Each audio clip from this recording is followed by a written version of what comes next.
Saludos colega, bienvenido a un nuevo video de tu canal Innocar, el único canal en habla hispana donde tocamos todos los temas relacionados con la gestión y administración de tu taller. El día de hoy vamos a hablar sobre un tema súper importante donde existe mucha confusión, que es cómo abrir un taller en sociedad y cómo repartir el dinero entre los socios. Este video nace por la solicitud de José en uno de nuestros videos en el que explico cómo monté un taller mecánico sin dinero. Y lo traemos porque muchas personas están muy confundidas sobre qué se debe hacer con el dinero de un taller cuando hay uno, dos o más socios. Arranquemos. Primero que todo tenemos que tener en cuenta qué es una sociedad. Juan Camilo, eso es obvio. Pues para algunas personas sí, pero para otras créeme que no. Entonces vamos a explicar rápidamente que una sociedad es la unión de dos o más personas para conformar una empresa o cualquier tipo de negocio con ejercicio mercantil. Es decir, nos unimos varias personas, creamos una sociedad y arrancamos una empresa. Eso es una sociedad. Ahora, ¿qué tipos de sociedad podemos encontrar por la naturaleza de nuestro negocio? Y voy a mencionar las tres que generalmente existen en cuanto a la distribución de la participación de los socios. Entonces, primero, existen las sociedades de dos o más socios donde la participación es igualitaria, es decir, donde cada uno de los socios pone la misma cantidad de dinero, bien sea en dinero o bien sea en especie, es decir, bien sea en herramientas, en equipo, en mobiliaria, en inventario. ¿Listo? ¿Qué pasa con la distribución de las acciones dentro de este tipo de sociedad? Pues deberían ser igualitarias porque estamos aportando la misma cantidad de dinero. Ahora, existen sociedades también en donde hay aporte en especie o en dinero de los socios, pero no son igualitarios. Es decir, un ejemplo: dos personas, Pedro y Juan, van a abrir un taller. Pedro pone $70,000, Juan pone $30,000. ¿Qué pasa en ese caso? Pues la organización debería estar distribuida con relación a ese monto de participación económica. Es decir, Juan debería tener 70% y Pedro debería tener el 30% de la empresa. Y existe una sociedad súper bonita que me gusta mucho, que yo la apliqué, que la enseñamos, y es donde existe un solo socio que aporta el dinero, aporta el capital para la empresa, y otro socio que aporta el know-how, es decir, que aporta esa experiencia de cómo llevar a cabo el negocio. ¿Por qué digo que me parece bonita? Porque así monté mi taller, así hemos montado muchas empresas, y cuando adquieres esa habilidad de cómo montar empresas sin dinero, te das cuenta que ese know-how que vas adquiriendo va a servir como un intangible. ¿Qué pasa normalmente ahí con la distribución accionaria entre los socios? Que toca hacer un trabajito un poco más exhaustivo sobre cuál va a ser el nivel de aporte, de responsabilidad, de compromiso y de riesgo que va a existir entre cada uno de los socios para poder determinar, bueno, cuánto porcentaje de acciones va a tener este socio y cuánto porcentaje de acciones va a tener el otro socio. ¿Listo? Si quieres saber más al respecto, escríbenos en los comentarios "yo quiero", y voy a hacer un video en el que voy a explicar esa estrategia que utilizamos para poder distribuir de forma equitativa entre los socios, independientemente de que uno esté poniendo dinero y otro no, las acciones del taller. ¿Listo? Sabiendo estos tres tipos de participaciones entre socios o de sociedades que existen normalmente en los talleres, vamos a hablar de los aspectos más importantes que tienes que tener en cuenta. Primero, el pacto de socios. ¿Qué es eso, Juan Camilo? El pacto de socios es un contrato entre los socios, un contrato privado que se hace antes de registrar la empresa o antes de iniciar con el negocio, en donde se regulan todas las cláusulas de la relación contractual. Es decir, en donde ponemos todas las condiciones de nuestra sociedad y decimos cuánto vamos a aportar cada uno, cuál es el rol que vamos a ejecutar cada uno dentro de la empresa. Decimos, por ejemplo, ¿cuándo se hace efectiva esa participación de la empresa? ¿Qué pasaría si nos peleamos? ¿Qué pasaría si se van a vender acciones? Todo eso va regulado dentro de nuestro contrato de socios. El contrato de socios es un documento súper importante para cualquier sociedad. Y si no sabes cómo hacerlo, no te preocupes, nosotros tenemos los servicios de consultoría empresarial y tenemos un departamento legal bien chévere que te ayuda a realizar todo este tipo de contratos contractuales para que te blindes tú y tu empresa, porque finalmente queremos blindar la empresa. Vamos a hablar ahorita de las incidencias que ocurren, pero generalmente cuando no se tiene este tipo de documentación, este tipo de contratos, se crean las sociedades de palabra.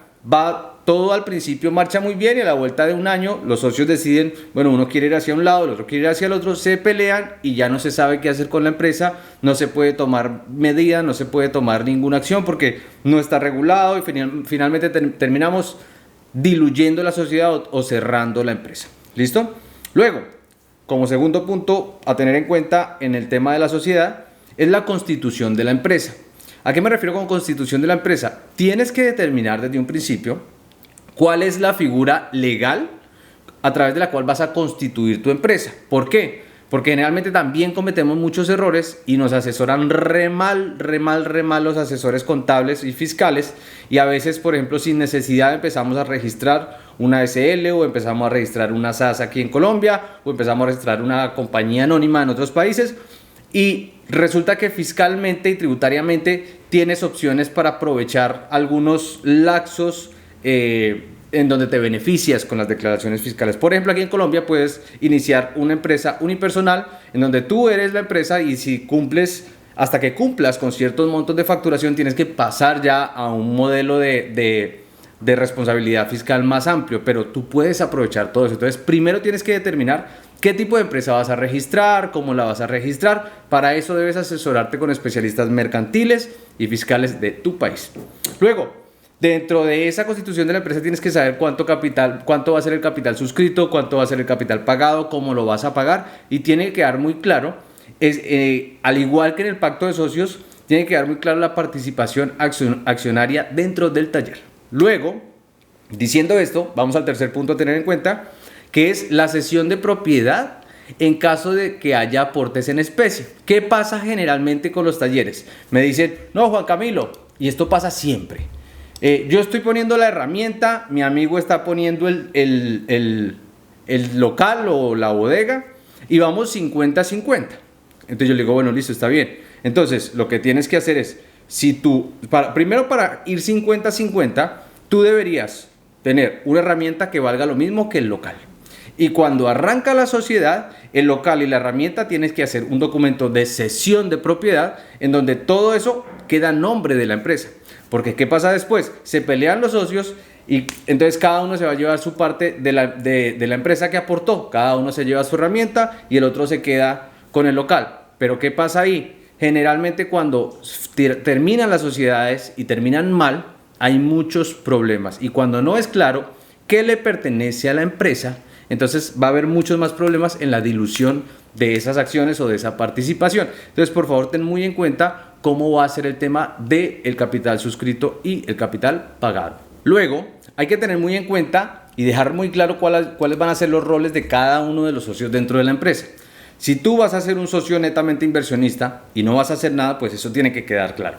Si tú vas a ser un socio inversionista, pero además vas a tener un rol activo dentro de la empresa, también tiene que quedar claro para que el día de mañana no haya ningún contratiempo. Entonces, por favor, deja muy claro los roles de cada uno dentro de la empresa. Y antes de continuar, te quiero contar que ya tenemos disponible nuestro software de gestión de talleres mecánicos TULAB. Te lo dejo por aquí, el mejor software, la mejor herramienta de gestión de talleres mecánicos. Disculpa la cuña, pero no quería irme de este video sin contarte esto. Está buenísimo, aplicación móvil de gestión y software administrativo de facturación brutal. ¿Listo? Luego, vamos a hablar sobre cómo repartir el dinero del taller. Buenísimo, el punto que todo el mundo dice, Juan Camilo, tengo un socio y ¿cómo repartimos la plata? ¿Cómo repartimos nosotros las ventas? Las ventas no se reparten, brother. Y ahí es donde entramos nosotros a jalarte las orejas. ¿Cómo así que vas a repartir lo que vendes?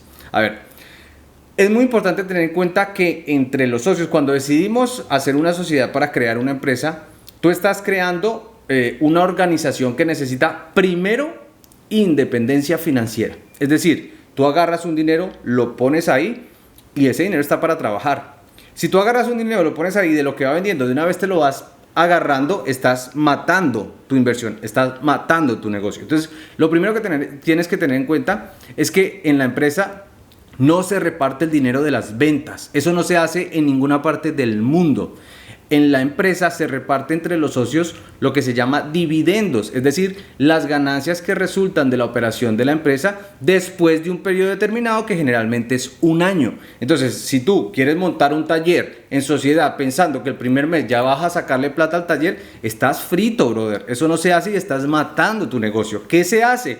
Solamente debes repartir las ganancias porque debes permitirle a tu empresa tener esa independencia financiera para que agarre tracción y vaya creciendo. Por eso es que las empresas no crecen, porque agarramos, le metemos los $10,000 que necesitamos para invertirle, para arrancar el proceso, y arrancamos desde el primer mes a sacarle la plata. Eso está mal.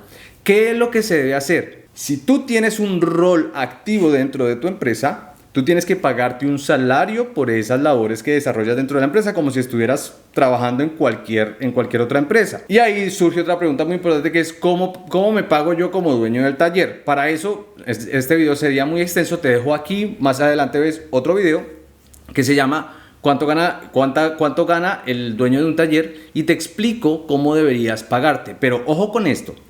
Si tú necesitas sacar dinero de esa empresa, tienes que trabajar en ella. A nadie le pagan sin trabajar, ¿listo? Entonces, si tú eres un socio inversionista que no estás activo dentro de la empresa, tú no deberías esperar dinero mensual. Si tú eres un socio inversionista, tú tienes que estar pendiente de que la empresa funcione para que al final del periodo haya una distribución de estos dividendos o de estas ganancias, y ahí sí tú percibas tu dinero. Es decir, si creamos el taller con $100,000 y al final del periodo tuvimos una ganancia de $50,000, los $50,000 son los que se pueden repartir. Y digo se pueden porque lo más inteligente es no repartirlos. Juan Camilo, ¿qué te pasa? O sea, estoy haciendo una inversión y no va a obtener dinero. Pues hermano, te cuento que empresas como Amazon son hoy lo que son porque han decidido durante muchos años. Amazon durante 20 años dijo, durante los primeros 20 años no va a haber dividendos entre los socios. No vamos a distribuir la plata y toda esa plata la vamos a reinvertir en la empresa. ¿Qué genera eso? Un crecimiento expansivo. ¿Por qué? Porque todas las ganancias se las estás metiendo a la misma empresa, estás reinvirtiendo en la empresa y estás creciendo. Entonces la recomendación es no repartas dividendos los primeros años de la empresa. Si estás trabajando activamente en la empresa, pues págate un salario que te permita vivir. Y ya te dije que puedes ir a ver el video en el que te explico cómo deberías pagarte. Luego, si no estás trabajando en la empresa, no te pagues, no esperes dinero. O sea, si tú no estás ejecutando una labor operativa dentro de la empresa y empiezas a sacarle plata, la estás quebrando tú mismo. Después no le eches la culpa a nadie, tú la estás quebrando. No tienes que matar la empresa. Y por último, si quieres saber más sobre todo lo relacionado con la administración, la gestión, la innovación de talleres, recuerda que tenemos un programa integral en el que te entregamos formación, consultoría, herramientas de gestión y software, tecnología para tu taller, todo lo que necesita tu taller. Un programa súper económico, pagas una sola vez en la vida y tienes acceso de por vida. Así que si quieres información, contáctanos, y en los comentarios y en la descripción te dejo nuestro link directo de WhatsApp. Ahora, es importante que veas este video de acá porque sé que puedes estar interesado en más información al respecto, sobre todo lo relacionado con la apertura, la innovación, la administración, la gestión de talleres. Así que no te lo pierdas y nos vemos en un siguiente video, colega. Que estés muy bien. Chao, chao.